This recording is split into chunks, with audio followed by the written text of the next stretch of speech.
Olá! Mais uma vez seja muito bem-vindo ao Wins. Nos vídeos passados nós falávamos sobre os poderes do empregador. Começamos por falar sobre o poder de direção e em seguida nós falamos sobre o poder regulamentar. Se não assistiu ainda os vídeos, estarão disponíveis na descrição ou clicáveis logo aqui. Hoje nós vamos falar sobre o poder disciplinar.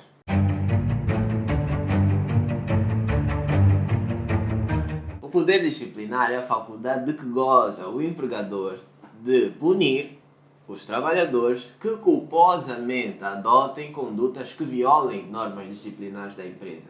Isso é, condutas que possam causar danos ou desrespeitar os deveres laborais para com a empresa, para com o empregador ou para com os demais trabalhadores. As normas que regulam o procedimento disciplinar vêm constantes nos artigos 46 e seguintes da Lei Geral do Trabalho. Aí nós poderemos verificar que o poder disciplinar pode ser exercido diretamente pelo empregador por seu representante mediante delegação expressa de poderes para o efeito. As medidas disciplinares obedecem o princípio da tipicidade. Quer isto dizer que é proibida a aplicação de medidas disciplinares além das prévias e explicitamente constantes na lei. Isso é no artigo 47. Outro assim, é nulo procedimentos disciplinares que não obedeçam ou que não sigam o processo legalmente estabelecido. São medidas disciplinares, primeiro, a demonstração verbal, a admoestação escrita, a redução temporária do salário e, finalmente, o despedimento. Essas medidas obedecem a uma escala de graduação, quer dizer que elas vão da mais leve à mais gravosa. E a quando da aplicação, convém verificar ou atender às situações concretas, aplicando a medida mais grave para infrações mais graves e medidas mais leves para infrações consideradas mais leves, isto é, graduação. Importa referir que elas não obedecem a uma escala de sucessão ou de sequência obrigatória. Quer isto dizer que a entidade empregadora não é obrigada a aplicar primeiro a medida menos gravosa e ir subindo até o despedimento. Isso é, começar pela demonstração verbal, depois a demonstração escrita, depois a redução do salário e finalmente o despedimento. Não é necessário. Se a infração for grave a ponto de merecer despedimento, mesmo que seja a primeira, pode-se partir logo por ali. A primeira medida disciplinar, que é a demonstração verbal, consiste em apenas chamar a atenção oralmente em conversa com o trabalhador infrator.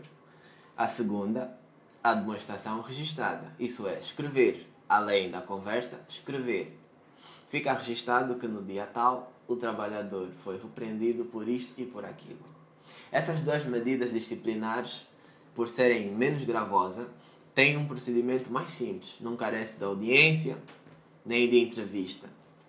Vai ser feita no momento. Mas as outras duas, nomeadamente a redução temporária do salário e o despedimento, por serem consideradas mais gravosas, têm concomitantemente ou consequentemente um processo mais complexo de aplicação. Assim sendo, para as medidas disciplinares mais gravosas, nomeadamente a redução salarial temporária e o despedimento disciplinar, o exercício do poder disciplinar obedece um processo um pouco mais rígido, começando com uma convocatória. E na convocatória deverá constar a descrição detalhada dos fatos a que o trabalhador é acusado, o dia, o local e a hora em que a reunião se realizará, que não deverá ser depois de 10 dias contados a partir da entrega da convocatória, e a informação de que o trabalhador poderá fazer-se acompanhar de no máximo 3 pessoas, poderá ser 1, 2 ou 3, pertencentes ou não ao quadro pessoal da empresa ou do sindicato a que esteja vinculado, 3 pessoas de sua confiança. Nesse caso, nós aconselhamos que uma delas seja um advogado. No dia e hora acordado para a reunião, realizar-se-á a entrevista. E na entrevista deverá o empregador ou seu representante evidenciar os fatos que motivam a realização da entrevista, isso é, nesse caso, a infração de que o trabalhador é acusado e este, por sua vez, terá a sua oportunidade de expor os fatos em sua defesa. Ponderadas as circunstâncias e encerrando-se a reunião, esta deverá ser também registada à escrita e assinada por todos os participantes, com a intervenção dos testemunhas, não só no momento da assinatura, mas também, se estes estiveram presentes no momento em que os fatos ocorreram, terão também a oportunidade de pronunciar-se sobre o sucedido. Realizada a entrevista nestes termos, será então o momento da aplicação da medida disciplinar.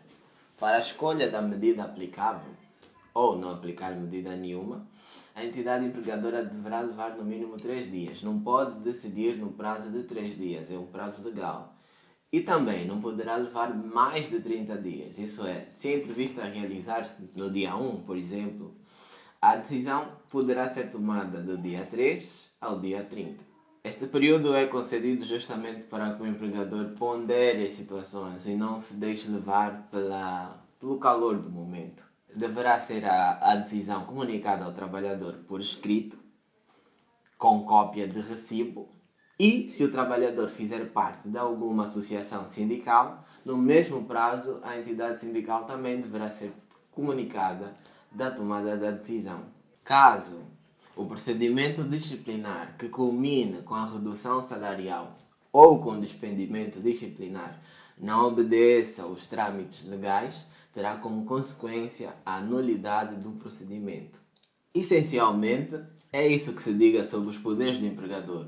Primeiro, o poder de direção e depois o poder regulamentar e finalmente o poder disciplinar. Se não viu ainda os vídeos sobre o poder regulamentar e o poder de direção, os links estarão aqui na descrição ou aplicáveis, acessíveis, clicáveis logo aqui em cima. Agradecemos por nos acompanhar até aqui. Subscreva-se no canal, ative o sino de notificações para avisar-lhe sempre que surge alguma coisa da nossa parte. Comente quais serão os próximos temas que gostará de ver, alguma dúvida, sugestão, e nós teremos todo o gosto de estar aqui consigo. Nos vemos no próximo vídeo e até já!